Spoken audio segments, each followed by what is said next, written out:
2022 में जब ऋषि सुनक यूके के प्राइम मिनिस्टर बने थे तो यूके से ज्यादा इंडिया में खुशी की लहर दौड़ गई थी, जैसे कोई हमने अपने सिटीजन को वहां का प्राइम मिनिस्टर बना दिया हो और अब कॉलोनियल एक्सप्लॉयटेशन का हम बदला लेंगे, इंडिया जैसे अब यूके को कंट्रोल करने लगेगी। इस तरह की खुशी की लहर दौड़ गई थी इंडिया में।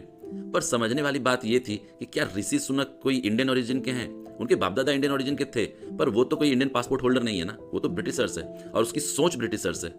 वो इंडिया को कभी फेवर नहीं करेगा, ये चीज सोचना चाहिए था। सिर्फ वो भारतीय मूल का है या फिर हिंदू धर्म को फॉलो करता है, इसकी वजह से हम उसके लिए सेंटिमेंट्स ले आए, इस सोच से तो हमें ऊपर उठना होगा।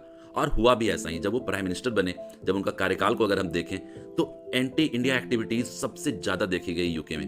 खालिस्तानी प्रो एक्टिविटीज हो गए, पाकिस्तान के प्रोटेस्ट हो गए, खुलेआम फ्लॉरिश हुए वहां। ऐसा लग रहा था जैसे गवर्नमेंट ही हवा दे रही है उन्हें।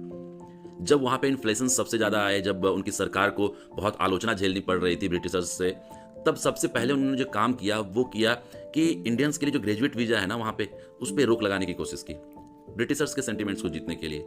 इंडियंस के लिए कोई बायलैटरल ऐसे जो हमारे रिलेशंस थे, जो पहले के प्राइम मिनिस्टर मेंटेन करते थे, लंदन और न्यू दिल्ली के बायलैटरल रिलेशंस, उतना भी ऋषि सुनक मेंटेन नहीं कर पाए।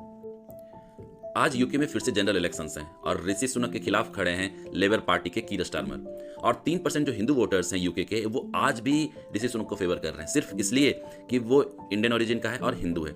क्या हमें इस माइंडसेट से ऊपर उठ के वोट नहीं देना चाहिए? हमें ये नहीं देखना चाहिए कि ऋषि सुनक ने अपने टेन्योर में यूके के हित के लिए क्या काम किया या फिर इंडिया के ही हित के लिए क्या काम किया?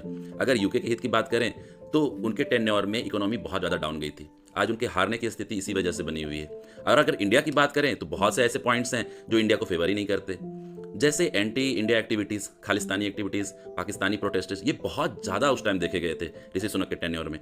कोई वैसे बायलैटरल रिलेशंस भी कुछ बहुत अच्छे नहीं देखे गए जो कि ऋषि सुनक ने दिल्ली के साथ या फिर इंडिया के साथ मेंटेन किया। कोई वीजा में इस तरह का इंप्रूवमेंट किया हो, यहाँ से जो माइग्रेशंस हैं हमारे स्टूडेंट वीजा में बहुत ज़्यादा कुछ देखने को मिला, ऐसा भी नहीं हुआ। और उल्टा अगर ये देखें, जो ग्रेजुएट वीजा थे उसमें रोक लगाने की कोशिश की गई थी। तो ऋषि सुनक इंडिया के फेवर में तो बिल्कुल भी नहीं है। तो आपको इन चीज़ों को देखकर ही वोट देना चाहिए। हिंदुओं का तो ये कहना होता है ना कि आप धर्म से पहले अपने देश को मानते हैं, तो इस बात को रियल लाइफ में भी इंप्लीमेंट करना चाहिए। आपको सही को वोट करना चाहिए, सिर्फ ये देख के नहीं कि ये इंडियन ओरिजिन का है या फिर हिंदू है तो आप उसे वोट दे दें। ये ना तो यूके के लिए सही होगा ना इंडिया के लिए।